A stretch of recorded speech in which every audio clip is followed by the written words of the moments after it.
Welcome to Something Positive for Positive People. I'm Courtney Brain. You know what this is by now. If you've been listening to these podcast episodes, you know that this is essentially a self help resource for people with herpes. Everything's donation based, whatever you can give. If you found value in any of the episodes or the resources that you found through Something Positive for Positive People, please consider making a donation. I'm very much 100% fully invested in making something positive for positive people, something that people can take seriously, something that break into the world of STD prevention and sex education, because there's so much here that we're accumulating from people's experiences that can be very useful to the sex education that people receive early on prior to engaging in sexual activity. This episode is for men. If you are not a man, if you do not identify as a man, you have been warned. I know that everybody's going to probably still listen because they still want to hear what I got to say, especially with this particular topic. But I am speaking to men in this podcast episode. You have been warned. I don't want to hear no. I don't want to hear no shit. Like if you got issues with what it is that I'm saying in this podcast episode, you can keep it to yourself.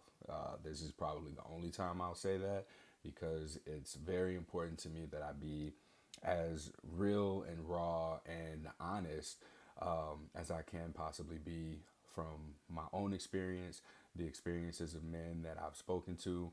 And I really don't want to have to filter myself for this and sound politically correct. I've done that shit in 300-ish podcast episodes. I can have a few episodes where I don't do that necessarily. So I don't know how many episodes this is going to take for me to get the overall message that I want to get across, but I do want to highlight avoidance. I want to highlight emotional intelligence. I want to talk about emotional availability or unavailability. I want to talk about what it means to be of value. And I also want to talk about the importance of being a man and what that really means and what that means to me, so that y'all understand that y'all's presence here is necessary. I did a survey, and the survey in 2021 had 1,149 people take it.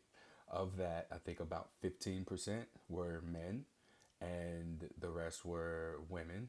And I believe trans non-binary people made up a very, very small percentage of that as well. But my point here is highlighting the fact that all these people ain't giving herpes to themselves. All of these people are not the only ones who need access to resources. And I get it, for what it is that I'm doing, the message that I'm relaying. I hope that you are someone who can come here, get this message, and then leave. But really I really believe that every man who comes through here is probably not finding what they've been looking for and maybe just decided, oh, what I need ain't here. Let me go and get up out of here and go on about my business. And that ain't the case. And I had this experience where I made a friend. I was seeking out men's groups on Meetup when I first got to Portland, Oregon. And I ended up connecting with a younger guy. He's about 26 years old. And he and I met up. We got lunch. And then we met up again. We went out. And I think it was the third time that we went out. He started following me on social media. So he saw the kind of stuff that I post. And he asked me something about, it was some sort of relationship advice. It had something to do with dating women. And he said something to me. I don't remember what it was, but I replied in a way that he was surprised by how I replied to him.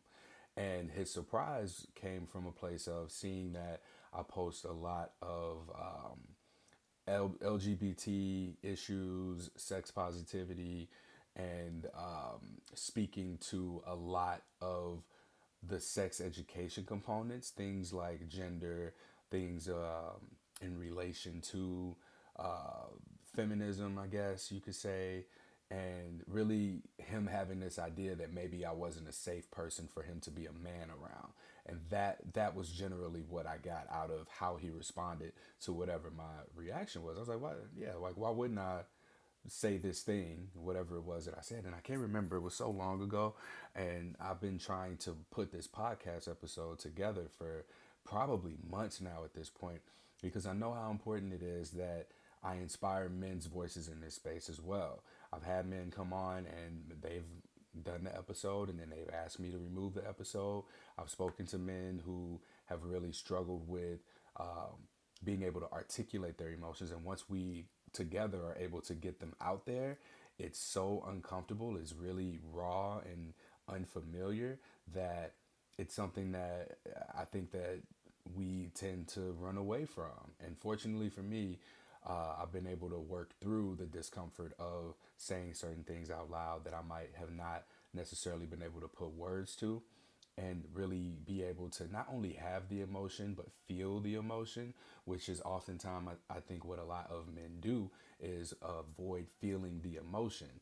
And that's not nearly as helpful as just going through feeling it when it comes up, giving yourself a little bit of time to feel it, even if it's just briefly, right? Yes, there is the fear of once we have an emotional reaction that maybe the floodgates open and then that shit never stops and we just lose it, right? That's a real fear. So therefore, we need to be able to get to a point where we can get better at that, understanding what that feeling is, and then taking the energy behind it and then applying it to whatever it is that has meaning in our lives. That's what we really got to learn how to do. And so, closing out the conversation, or my reason for having a conversation with the guy that I was just mentioning, was because it made me realize that, damn, maybe I am so connecting with and communicating for women that men aren't necessarily feeling seen in my experiences or safe in my experiences to be able to engage with me, to have a real conversation with me and talk about the issues that they have in dating, or to even carry on some type of an ongoing friendship with me. And because of that challenge, because of that struggle, I've been more aware of that lately. And two instances actually that really inspired me to really go deep into making this particular podcast episode series has been one black man that I met. I met him in New York, man, and we were at a herpes support group meeting, and everybody was kind of going around introducing themselves, telling their story, and it was all good. And I had met him before. I don't want to like say his name, and if he's listening to this, like, I want you to know you inspired this. You and another podcast guest that I had have inspired me being pushed over the edge to really speak in this way because of how necessary it is. But I remember the first time we met, he mentioned that he knows he's unattractive. He's accepted that. He's like, oh, yeah, I done already accepted that. And I decided to not date. I chose to not date. These were his words. And when I heard that, I heard it for what it was. But underneath that, there was kind of like this, there's always an undercurrent of emotion behind people's words. And what I picked up from that was, if I was more attractive, I'd date again. If I felt like I was more attractive, I'd date again. I'd be dating again if I were validated in my attractiveness. And we constantly validate our own identities with the behaviors that we display. And when I first started this podcast, I thought that suicide ideation had something to do with a loss of control. But what I've learned over time is that it's really about identity invalidation. When someone who they think they are is not who others think they are, and they're constantly reminded that they aren't who they think they are, that is identity invalidation. And one of the coping strategies for that, I am not a licensed psychologist or therapist, I'm just telling you what I've seen. One of the consistent coping strategies for such a thing is to shift your, I believe that our beliefs translate into thoughts, translate into feelings, translate into actions and behaviors. All right. And I believe we can challenge our belief systems with behavior change. So that whole cycle that I just gave you, from belief to thought to feeling to action, can be reversed and have a same impact. So if you change your behaviors, you start to change how you feel, you start to change how you think, and you start to restructure what your beliefs are with your actions. And so I feel like what he did was, instead of fighting and resisting the idea that he's unattractive, I think that he decided to just lean into that and say, you know what, I'm unattractive. And it wasn't from a place of acceptance, though. It was from a place of um, feeling a sense of empowerment with choice, choosing to be unattractive, choosing to, or making the illusion of choice and choosing to say, I choose this, right?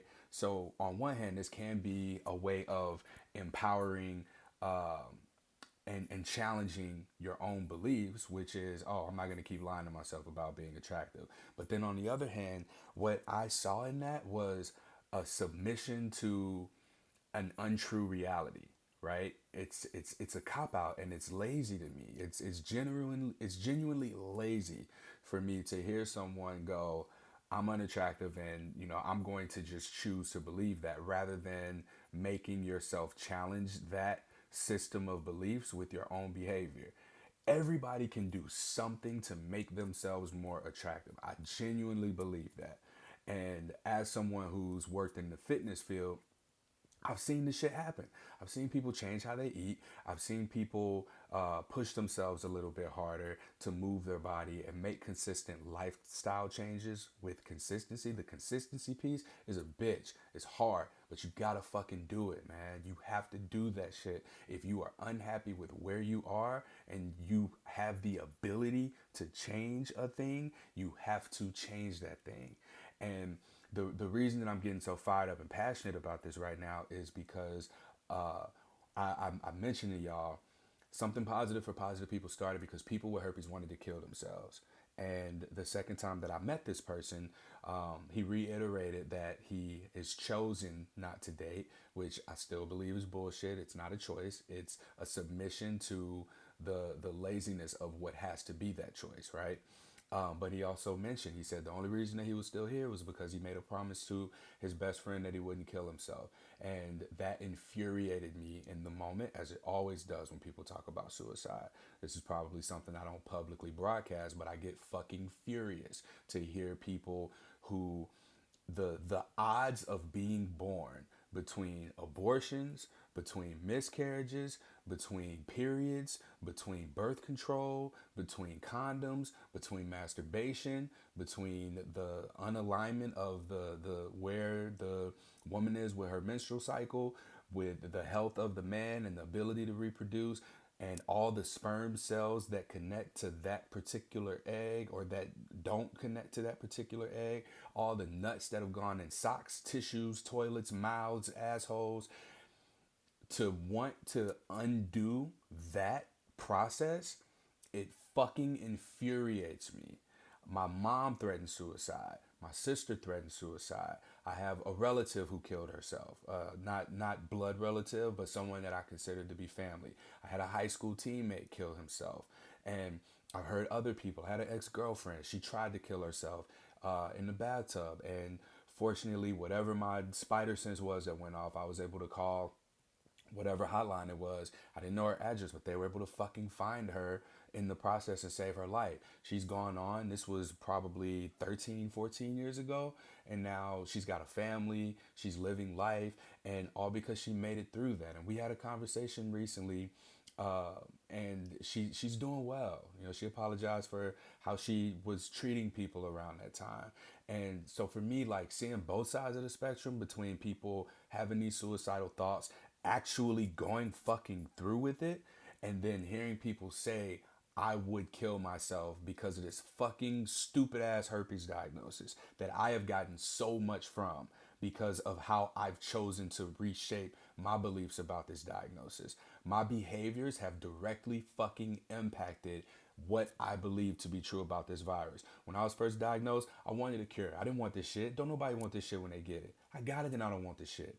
And over the years, I've had to have that battle of choice on whether or not or how I was going to decide how to move forward with this shit. Initially, I am so grateful that suicide doesn't cross my mind, and perhaps that's because of the early experiences that I've had with my own relatives, with the people around me, with people that I've seen go through with and kill themselves. And like, I see enough people take other people's lives. Why the fuck would I want to take mine? Like, why would I want to take anybody else's? Why would we want to do that? And I understand, different people are in different stages of wherever they are, but you gotta accept, if I gotta accept that you might be dealing with that, you gotta accept the fact that suicide ideation pisses me off. And as a man, it is my responsibility to use that pissed off energy in a very productive manner. And that has developed into what is something positive for positive people. This is one expression of Courtney Warren Brain, the first of his name, House. I was about to try and make a Game of Thrones joke, but that might go over some people's head. But this is what I do with that anger. When I had herpes, I was fucking embarrassed. When I got my diagnosis, I was fucking embarrassed. And I'm saying fucking a lot to emphasize with a word because you can't see the passion in my face. You can't see that my fucking eyes are watering right now. That there's this radiation of heat coming from my central nervous system along like across my shoulders and my back. Like, you don't see this. So I have to use my words as best I can to articulate, not just what I'm saying, but the emotional undercurrent of what I'm saying. Like, this right now, what's coming up is because I'm angry. This is the anger that is being focused here because I don't see men showing up. There is such a need for a masculine presence in this space, for men to come out and say, these are my experiences. This is what I need so that I can deliver. I have delivered for the last 6 years. For women, it's been super useful. It's been super helpful. Men have come and spoken to me periodically here and there. I have a little bit of experiences to pull from there, but it's the ones that I don't hear from now that I'm most worried about, because the few that I hear from have these experiences, this extreme sense of suicide ideation, devaluing of self. And if you're not conscious with what you do with your anger and your emotions and whatever else is underlying what it is that you say to yourself, what you believe about yourself, and your actions and behaviors, what's going to happen is those are going to be self-destructive or possibly even other destructive ways of expressing themselves. And I don't want to fucking see that. I don't want people to have to experience that. If my role in this world is to make it a better place through herpes and through herpes stigma, then so be it. Like, I'll direct my anger towards that. I have this outlet for it. People always tell me like, oh my God, you're so calm, you're so kind. Yes, I am, because I have my fucking outlet for my fury. This is where that comes out. And while it may be me listening, I think it might have crept out in one of the episodes I had with a guy who talked about himself, just in a negative way. And that pisses me off, because it kind of goes down that path of suicide ideation. It goes down that path of depression. And again, do you know the odds of being born? There are people who are, I saw this dude playing VR, getting a workout in with no legs. He had a fucking VR on. He was telling you, hey, y'all, you can stay fit. You can get in shape. It's as easy as this. And he's doing the punching motions. He was fit. And I was so happy when I read the comments. There was nothing but encouragement and positivity for that. That man was born, maybe maybe he was born without legs. Maybe he had a tragedy that made him lose his legs. But that man didn't kill himself. You telling me you get some bumps on your dick and you ready to just jump off a bridge? You ready to put a gun in your mouth? You ready to eat some fucking swallow pills, cut yourself? Come on. Life is not supposed to be easy. Life is supposed to be about suffering. When you identify where this suffering is, you got to backtrack that shit. Trace that shit back. When you get a herpes diagnosis, ask yourself how you feel. And if you don't know how you feel, ask yourself the last time you felt like you didn't know how you felt. Ask yourself the first time that you can recall not knowing how you felt. And when you have those three experiences between your herpes diagnosis, the first most recent time that you can think about when you felt what you feel, and then the first time you felt that, you have three situations that you can look at and you can go, damn, okay, between that and this, I think that I was unsure of how I felt. And with the situations, you at least have something that you can take to somebody and get help processing that shit if you are incapable of processing it on your own, to identify what that pattern is. That pattern is going to tell you what this thing is bringing up for you and what you really need to deal with in your life. I say this shit all the time. For me, herpes was my avoidance of rejection. I would avoid rejection at all costs, to the point where I would only date women who shot their shot with me first. You can't reject me if I don't approach you. You can't reject me if I don't ask you for anything. And this goes back into my own hyper independence to the point where even my father, he didn't know I needed anything. My dad was around. I saw my dad on weekends. Sometimes I go over there during the week. He always lived pretty close to my mom. So getting over there wasn't an issue.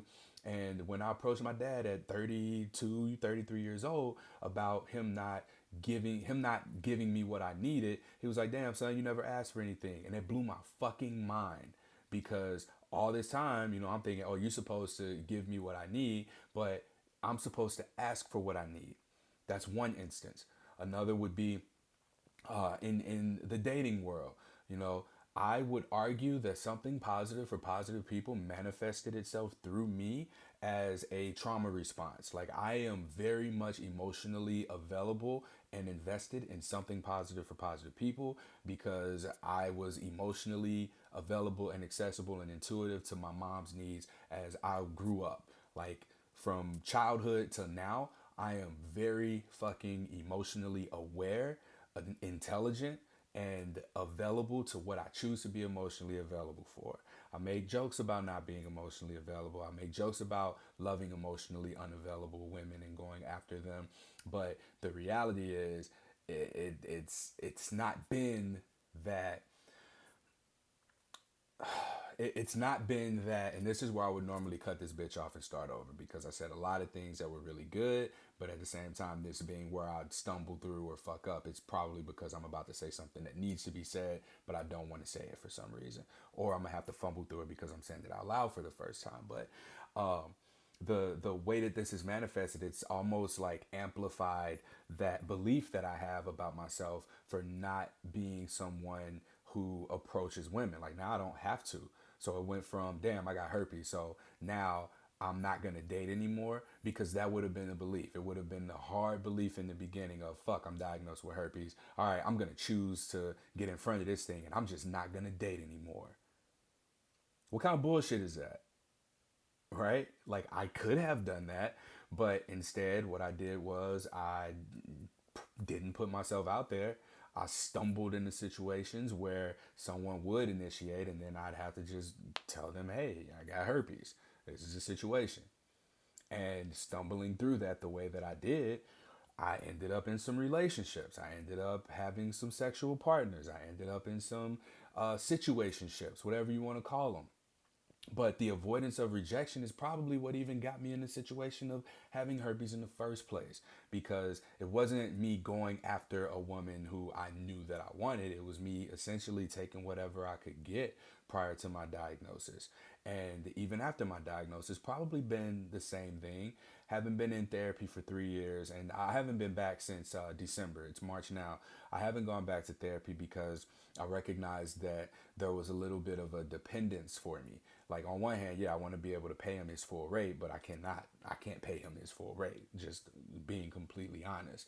But there was there were moments where I would go, I can't wait to talk about this in therapy, and therapy being 6 days. So the 6 days that I'm waiting on therapy to come, I'm not processing what happened. I'm not implementing a new behavior. I'm not implementing some sort of a strategy to deal with it. I'm not communicating with the person that made me feel a certain way to let them know, hey, you made me feel this. This is how you made me feel. This is what I'm going to do from it. I'm going to set this boundary. You can either honor it or we going to have to part ways. I've been practicing that. I've been practicing that for the last 3 months, and it's hard. It's really, really difficult. And when I get done, I have my moments where I feel great about myself. I set a boundary with, there was this company I was supposed to do a talk for. I'm not going to go into too many details about it, but I wasn't happy with their communication. I wasn't happy with what their ask of me was. And then coming to the point where the event was about to start that day, I hit them up and I said, hey, I'm unhappy with the communication here. I'm very disappointed. I don't like how this was said, and this was said, and these are three things that are inconsistent and contradict one another. I turned down money. I mean, it wasn't going to be much, but I turned down the opportunity to speak and add that to my resume. I turned down money for something positive for positive people, and when I did that, it was uncomfortable as fuck. But what if I would have been like, oh, I'm gonna process this in therapy, and I went through with the event, and I would have gotten my money. I would have done this thing only to find out later that it was out of integrity, and I would have felt like shit for having done it in the first place. Can't do that. I can't do that. No. And going back to, because I don't think I closed this out, but going back to the avoidance of rejection thing, like that was my battle with my herpes diagnosis. When I look at the first time I experienced this embarrassment, or I'm sorry, having my diagnosis and feeling embarrassed because I didn't want to be the dude that was giving people herpes, made me think back to another time where there was just like an embarrassment, and it would probably be after having sex with somebody that I wasn't really proud of myself to be having sex with. If it was somebody who maybe wasn't as attractive as I would have liked, or if it wasn't somebody attractive by the standards of myself, like if we didn't match each other, if we didn't go together. And then I look at the first time that I might have been embarrassed. The first time I might have been embarrassed was the girl that I did like, that I approached and tried to get with, probably just dissed me and turned me down. So we've got embarrassment linked to my avoidance of rejection. So moving forward, it just became, all right, I ain't never getting rejected again. And I've been facing that shit lately. Like I shot my shot this weekend. Was it this weekend? Yeah, over this weekend. I hit her up. Was like, yo, this is what I'm feeling. She was like, oh well, I was thinking friends. Like, what are you thinking? I was like, well, I'm thinking more than friends. I'm thinking friends and dot dot dot. And the way that the conversation ended, she was just like, oh, I'm real flattered, but I'm not in the place for that right now. So she let me down real easy. And I am so much more proud of myself for not just avoiding that conversation and taking myself into a friend relationship that I have no desire to be in. That felt really good to me despite having experienced rejection for it. And it didn't have anything to do with herpes, right?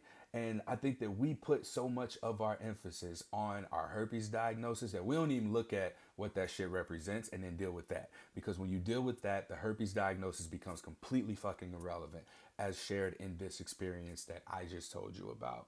The second thing, or the second person that really inspired me to go through this, was a recent podcast guest I had on. He's a male. They are a male. I don't remember if his pronouns were he or they. But no, we talked. We did talk about that. He, him, and his experience he talked about on the podcast. He was very real, he was very raw, and he shared the episode on his social media feed. And one of his good girlfriends had reached out to him and was like, hey, like, the way that you're talking is disgusting. You're such an incel. She was just like shit talking him and down talking him. And I happened to have reached out to him not too long after this because someone reached out to me about that episode, because she was like, wow, what he's sharing about this girl sounds exactly like me. I listened to his podcast episode and I got up off my ass and I took a shower for the first time in days.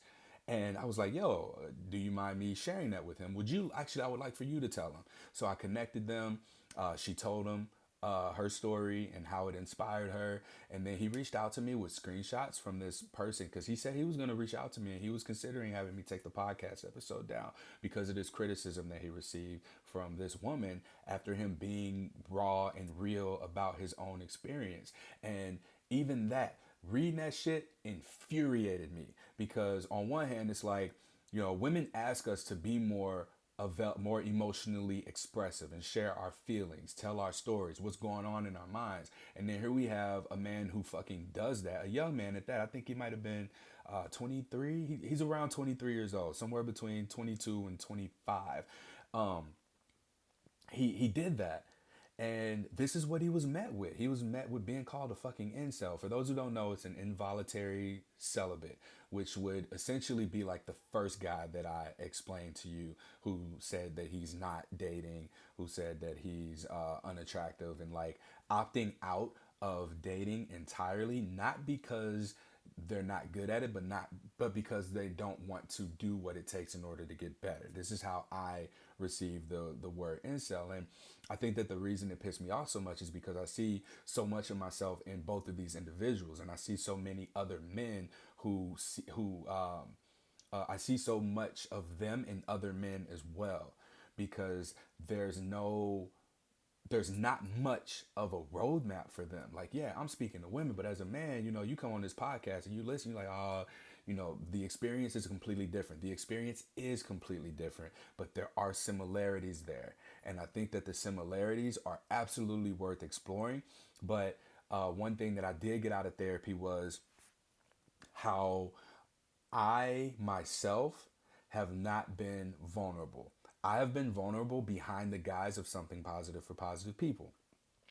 This has been safe for me because who is going to come after? I'm a black dude with herpes. When people found out Usher got herpes, they let his ass have it. Like whenever those allegations were out, they let him have it. Anytime a celebrity or somebody has herpes, they let them have it. When a black person is accused of having herpes or whatever, they let his ass have it. Who the fuck in their right mind is going to come after me for I get diagnosed with herpes and then I make a nonprofit podcast where I do this for people who wanted to kill themselves. You make fun of me, you a fucking dick. You're an asshole, you ain't shit, and you should be gone through the ringer because of that. That's what should happen. And so I have developed this immunity to criticism, so to speak, for being a black man who is openly being vulnerable and talking about my experience with herpes. And it's seen as like herpes is a vulnerable thing. What I'm doing is a vulnerable thing, but what I'm doing is not actually vulnerable. What I'm doing now might be vulnerable because I'm speaking to my anger in regards to suicide. I'm speaking to men. I'm speaking about seeing myself in these men and talking about my own real experience with this shit and what had to happen in order for me to get to this point, to this place where I'm at now. And like the girl who called this man an incel, like he said that's what broke him because of what that's associated with. There's a lot of stigma stereotypes with the kind of person who is an incel, that they hate women and all that kind of shit. He was speaking objectively about what he observed in his own experience in hindsight. Why would that make him someone who hates women or who talks bad about women or any of that shit? Because that's not the case. He's speaking about his experience. You going like shit on somebody for sharing their experience. I genuinely believe we should not be judged by our actions. We need to be judged by the consequences of our actions. How am I responding to the consequences of said action, right? If I do something and I get away with it and I get away with it and I get away with it and I get away with it, if you think about people who let's because this is top of mind right now, abusers, people who are abusers, whatever that may look like, physical, emotional, mental, financial, people who are abusers, they are enabled by people around them to continue to do it. There are various reasons why people who abuse get away with it and why the people who are abused allow themselves to be abused. And there's definitely a sense of there's a reciprocity there. There's a trade-off. We ain't gonna keep giving away shit when we not getting something back in return that we want or need, even if that's just the presence of a person who might be an abuser. That person is being judged on being an abuser. When you call them out as an abuser, right, or you ask for accountability or you demand accountability or you catch them and you're like, yo, this ain't right, what you doing right now, this ain't cool, you need to stop. If their response is, damn, I never really thought about it that way. Here I was, like, she stuck around and she kept giving me her money, so I thought that this was fine. Like, people don't have their eyes open if there's nobody there to open their eyes. And when you do address some shit like that and you see that person's response, it's like, oh, I genuinely didn't know that that's what was going on. Like, a person might say that and not mean it, don't even matter. But the fact that they now have had it brought to their attention, what are they going to do? That thing is what you need to base your opinion on them off of. So are they going to stop abusing? Are they going to have a conversation like, hey, someone pointed out to me that, you pay for everything, you give me money on a regular basis, and you don't say anything to me about it. Like, what is that? Oh, well, I just really like having you around. I love you here. And I feel like if I stop giving you money, then you're just not going to like me anymore and that you'll leave. Oh, damn, baby. Well, you know what? This ain't about your money. Like, this ain't got nothing to do with your money. Here's how I feel, blah, blah, blah. Relationship changes. And now that person that you might have thought wasn't shit, was a piece of shit, had no regard for other people, has had the opportunity to go and like figure out from the source of the abuse, so to speak, and be like, hey, Here's what I'm seeing. Someone pointed this out. Like, what's up? All right, now what's happening moving forward? Are we consciously going to continue the same thing? Because somebody like being in a relationship and paying for everything, same thing. Being in a relationship where somebody's just constantly giving you money can be perceived as something completely different. Perception is reality. Perception is our individual reality. So when we look at that situation, we may say somebody, oh, that's an abuser. Nah, fuck them. That person's terrible. Don't ever do anything with them. Why not? Hey, you're an abuser, or we've seen abusive behavior. Can you talk about that? And you may be bringing this to light to them for the first time. I'll use myself as an example here. There was somebody who accused me of, and I'm not going to say names. I just don't fuck with this person anymore. If you've been following me for a while, you recognize that me and this person, I have no connection to this person. But I was called what was the word? A perpetrator of sexual misconduct by someone I had never fucking met before. And this was infuriating because we had only communicated and worked together on social media digital campaigns. And so this person goes and they post in a prevalent group. And I just so happened to find out because some people know who I am and they wanted to see how I would respond to this. Otherwise, I'd have never known that this was out here about me. There was talks about me taking advantage of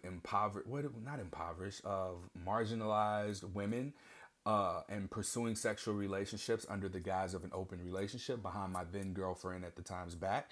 And I would have not ever known this. I would have never been able to defend myself if I didn't have somebody do to me what I'm suggesting that we do for the world, which is present it and then be like, hey, what's your response going to be to this? So having seen that, I was able to say, yo, I've never met this lady in my fucking life.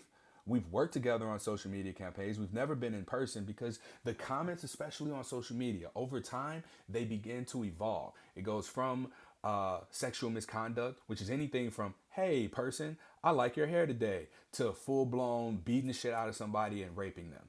That is the spectrum of sexual misconduct. There's not like this person made me uncomfortable with this thing that they said, and there wasn't even any context there. So I responded with the objective truth, which was I've never met this person. I've not talked to this person in this long. I don't know what this situation is. My podcast, I talked about having been non-monogamous. I talked about where I was in my relationship with my partner. I've even had my partner on the podcast. My partner at the time knew what I was talking about on the podcast. So it was just like this person was able to blatantly lie about me and have me set up to be an abuser of power, someone who was a sexual misconduct perpetrator, whatever. And for all those people to have seen that, only a few were willing to reach out to me and ask me about that and hear my opinion and see how I was going to respond to it. And I pursued legal action, but unfortunately I can't do anything until it impacts my income. So if it doesn't impact my income, I can't do anything. But to see that there was a response, there was an action that was taken as a result of being accused of this particular type of behavior, I was then able to now be judged accordingly with whatever details people choose to believe, and then my response to these particular allegations, right? So with that said, like, we have got to be able to do that. So to call this man an incel for having shared his experience versus seeing how he chose to handle his experience by sharing it on the Something Positive for Positive People platform and being able to use his experience to hopefully help somebody, this hurt him. And the way that it hurt him was it had him second guessing himself, and it had him ready to ask me to remove the podcast episode. He said, like, that hearing from that woman, like, it made things better. It made things better for him. Hearing from the woman who said that his story helped her.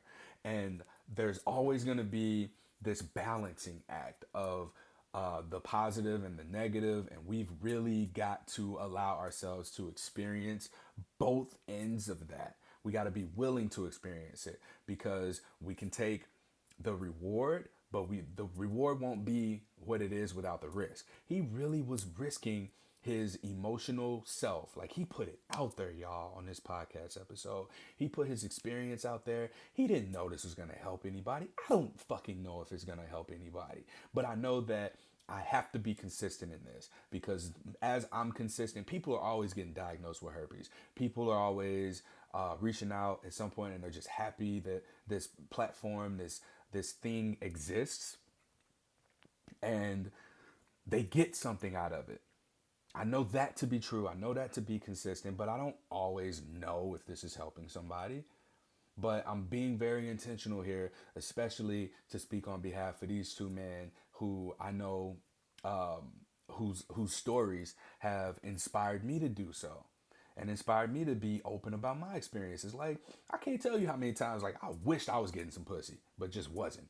And it wasn't because I was incapable of it. It was because I wouldn't do the hard thing. The hard thing would be to go up against my trauma response of, oh, well, I'm going to avoid rejection by not approaching or not initiating any type of relationship. I had to bust through that shit, man. And it's hard. Like, it is a very hard thing to do, to not only identify it, but I'm the kind of person who, when I see the problem, I have to fix the problem. I can't just see it and unsee it anymore. I have to address that issue. I still have issues with initiating relationships. I still have issues with initiating and approaching a woman that I might be interested in, and initiating that whole dialogue and trying to get into a dating situation, a relationship, or a sex situation, whatever that may be. I still struggle with that. 10 years into my herpes status, 6 years into running this podcast, and five, hold on, how many years? 2019, 20, 21, 22, 20. Is this 4 years? This will be the fourth year that I've been running the nonprofit, Something Positive for Positive People, that it had not 501c3 status.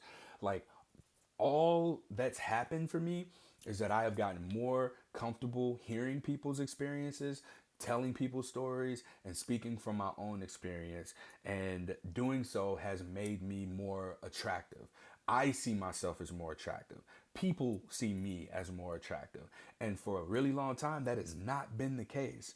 I've been someone who has really struggled with that because of not wanting to do this hard thing. I wanted to just subscribe to being lazy. Like, oh, I got herpes. Ain't nobody gonna want to have sex with me. Ain't nobody gonna want to be with me. You know how fucking lazy that is? Like, as men, we can't be lazy. We cannot be lazy. The lazier we are, the things that women want from us are some aspect of motivation, some aspect of restraint, discipline. They want to see that monster in us. And if we ain't doing something to unleash that monster in us, we ain't putting ourselves out there. We can't just be at home doing what we want to do. We got to do a lot of shit that we don't want to do. We got to do a lot of shit that just has to be done out of a sense of necessity, out of a sense of duty. We got to get up and go to work every day so that we can keep that roof over our head, so that we can eat, so that we can have internet, so you can listen to this podcast, so you can watch your porn or whatever it is that you're doing. Like, you got to be able to do that shit at bare minimum. And what I find is that a lot of the men who find themselves like in a very dark space don't have shit else going on for themselves. Have something going on for yourself. You need that. You need that. And make that thing that you got going on for yourself so big that herpes becomes fucking irrelevant. Do that. Do that for yourself. And you gotta be willing and able to do that. If your big picture goal is to have a family, right? You need to be working towards that goal. What does that look like? All right. What's in arm's reach for you right now that you can change, that you can touch, that you can control? Is that going to be becoming a more attractive person so that you have more options, so that you have more opportunities presented to you? If that means just doing 100 push-ups, 100 sit-ups, 100 squats a day to get into a routine so that you can pump yourself up before you can get into the gym, or before you can start to go outside and run, maybe do a little bit of walking. Maybe change up, what it is that you eat. Instead of fries, get that salad instead. If it's making more money, if you don't like your job, if you're an unhappy person, like, start to make those changes. You can do this. Like, we live in a time where everything we need is on the internet. You can learn how to do anything. If it's, how do I get a new job? Go to the internet, type in, how do I get a new job in Google, and watch what happens. reach out to me. Like, I have put myself in this position because I like this shit. I love this shit. I love what I do. I love that people come to me for advice. Like, as a man, I love fixing shit. And I love helping people fix their own problems. And if herpes is the problem, I ain't gonna say I mastered the fucking cheat code of navigating a herpes diagnosis, but I damn sure navigated the explorative space of trying to figure out how to get to where you need to be in order to be okay with it. And then you can decide for yourself how you would like to move forward with this. But I gotta tell y'all, man, like, this, ever since being in this space and doing what I do and finding myself accepting it, because I'm still resistant to this shit. I go in and out of, am I doing what I'm supposed to be doing? I could be making a lot more money doing something completely different. I can use the skills that I've gotten through here and I can apply it to my other podcasts. I can apply this to another job. I can start another business. I can be doing something different. Maybe I should go back to school. Maybe I should get a degree and become a therapist myself. Maybe I should become a sex educator. I have gone through all this shit on a regular basis, but all signs keep pushing me back in the direction that I'm doing what the fuck I'm supposed to be doing here. And when you prioritize the needs of your soul, when you prioritize the needs of your spirit, when you can sit still long enough and not avoid the emotions that are telling you and guiding you in the direction that you need to be going, you hear that shit. When you prioritize the needs of your spirit, the body, the needs of the body, the needs of your world and the reality around you, that shit tends to take care of itself. I'm living proof of that. I don't know how. I make $20 an hour at a job that I might work between no hours and maybe 20 hours a week. Another job where I make $60 an hour, maybe 4 weeks out of the year. I run this nonprofit. I don't pay myself yet. There will come a time where I do, because I'm absolutely ready to double down on this shit and like really go balls to the wall. I thought that I was running this full time when I first got to Portland, but having been in Portland, like, I've been making money at these other jobs, and I ain't gonna lie to you, that shit does something for my confidence. Like, damn, I it ain't a lot of money. I feel like I'm upper lower class, but I'm able to do a lot of shit that I want to do. I'm able to see this side of myself that I'm unfamiliar with, but I fucking love. I like being able to buy stuff for myself. I like being able to go on dates and pay for everything and not have to be like, you know what? I think I'm gonna order the chicken tonight. I ain't gonna get the steak and the lobster tail. I like being able to travel. I like being able to buy new shoes. I like being able to give money to people. I ain't gonna say homeless people, but I like being able to buy food and then give that food away to somebody who might need it without being like, damn, I really wish that I had that right now. I value that. That has become important to me. And I know that what's happened for me is that I'm starting to sacrifice my something positive for positive people energy for Courtney and his livelihood and being able to make money and maintain and upkeep this lifestyle that I've developed for myself. That's an ongoing struggle for me. It's back and forth. But again, like, I believe that when you prioritize the needs of the spirit, the body takes care of itself. So I decided to, when I went out to Portland, double down on something positive. And I was presented with this challenge. It's like God was like, yo, all right, you sure you want to run this nonprofit full time? Here goes some money right now. You get paid every 2 weeks. It's consistent. Something positive ain't gonna be that consistent. I might get a $10 donation. I might get a $25 donation. Might get a $100 donation. I might periodically get a few $1,000s of a donation. I might even get a grant and be able to pay myself. But I gotta trust and believe that shit before I can start to do that shit. And I'm gonna be honest, I don't believe it. I don't believe in myself right now. I don't believe that I'm the kind of person who can step away from the work that I'm doing and fully double down 100% into something positive for positive people, get my own place, trust that I'm gonna be able to pay the bills over the course of the next month, and that I'm gonna always constantly get donations, grants, and funding in order for me to be able to run this nonprofit and pay myself and still maintain a lifestyle that fills me with pleasure and joy, and be able to work toward a relationship where I can start to think about creating a family for myself and plant roots somewhere and be there and start to create a home for myself and the kind of career that I want, where I still get to travel and do these workshops, these conferences, and have these talks and provide ongoing herpes support groups and disclosure type conversations, and continue to just build around this community.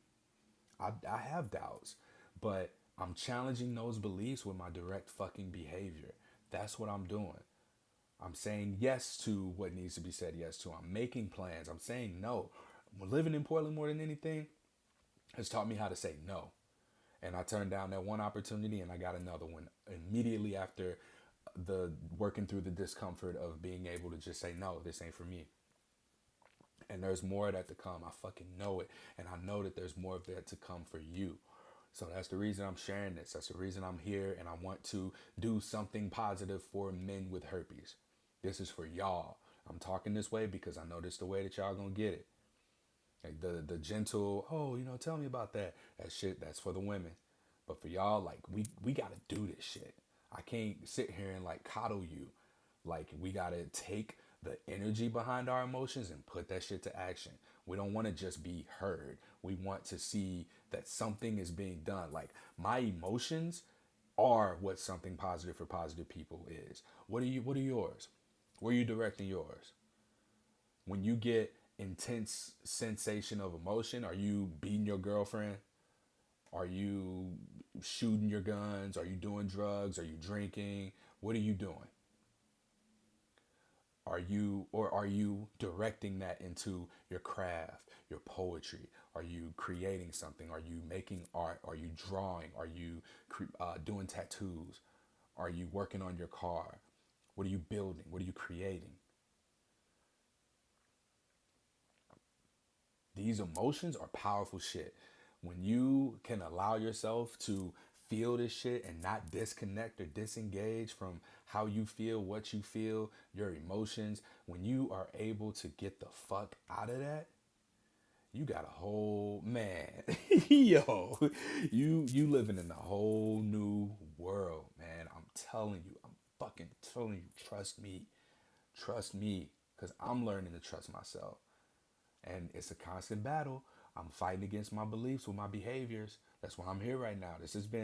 I've tried to record this particular podcast episode probably a month and a half, 2 months, maybe even a little bit longer than that. And it's just, I haven't been able to work through it. Even in November, I tried to sit down and tell my own personal story, and it just wasn't coming out. There was a period where my voice didn't even sound right. It was just like, it wasn't meant to be the way that it was. It wasn't meant to be the way that I was trying to get it out. And now I've had the experiences. I've had people share with me enough for me to be able to do it in this way and knock it out in one take and be fucking real. Like this is me. This is the person that, you might feel disconnected from. This is who I am. This is like me peeling back the layer of something positive for positive people so you can get a glimpse of Courtney. Courtney struggles. Courtney has hard times. Courtney experiences rejection. Courtney's not perfect. Courtney is battling between, do I want to keep doing what it is that I'm doing and do this for other people, or do I want to prioritize myself, say fuck this shit and go somewhere where I can make $100,000 a year as whatever job position that I would be qualified for. All right, I got 2 degrees. I majored in mass comm, advertising and public relations. There ain't no reason that even with the experience that I got now, I can't get a job. I got 500-hour yoga teacher training certification. I can teach yoga. That ain't gonna pay me no $100,000 a year, but that's something that I can also do. And even with something positive for positive people, people who reach out to me, like I can tell people like, yo, hey, if you want to talk to me, this is how much it's gonna be, this is how much time I got, and we just put a dollar value to the hour-long conversations or whatever. But that doesn't align for me. And I know that the more I prioritize my spirit, my body's gonna be fine. My reality that I live in is gonna be good. And I'm trusting this. I'm trusting that, when I do have these conversations and I offer people the opportunity to make a donation, that maybe they will. It might be small, it might be big, but whatever it is, they give what they give. That sounds like a nursery rhyme right there. Might be small, it might be big, but whatever they give, it is what it is. Remix. But thank you for listening here. I'm gonna go ahead and post this one now. I'm gonna post this today. I feel like that's the right thing to do. I'll reorganize the other episodes that I had that were scheduled to release when they were scheduled to release. But this one has been bubbling up in me, y'all. This one been bubbling up. And I remember around Halloween, 2022, this lady came up to me and she said, "Your journey is not even a journey. Like it ain't even a path. Whatever it is, it's gonna be hard." She's like, "I share the burden. Like I'll share that burden with you, but you creating your own path, and that's what it feels like. You know, I hope that my journey, my own path that I'm creating is one that'll inspire you to go ahead and make yours. Get started. You know, put yourself back out there. Start working on yourself. Like that's what we need. We need for us to be, we got to be strong bodied. We got to be strong willed. We got to have a strong mind. And we got that shit. And how you do one thing is how you do everything. The mind follows the body follows the mind. That's one thing my football coach, Coach Sam, used to say. He used to always say that. The mind follows the body follows the mind. What you believe is how you're going to behave. How you behave is going to shape what you believe about yourself. So, like I said, I'm prioritizing my behaviors to shift my own beliefs. And you can do that shit too, man. You can do this. Let's go. Thanks for listening to this podcast episode, man. I appreciate y'all for being here. Um, Reach out to me. Reach out to me. I want to know what you think. If you want to have a conversation, if you really are ready to just like have a safe place for you to just say out loud, what the fuck happened when you got your herpes diagnosis? You know, what happened? Just say that shit out loud. And we can just talk about it, man. We can talk about some real shit that can be done. We can talk a little bit more about the experiences that were around that might and how they might have impacted you, and we can go from there. Like I know everybody don't need therapy. Everybody don't need it. It's a nice luxury. It's nice to go through and have the experience and kind of get that objective assessment of where you are. So I'm here. And if you decide you want to go that route, we can. But if you just want to talk, we can do that too, man. I love y'all. Stay positive.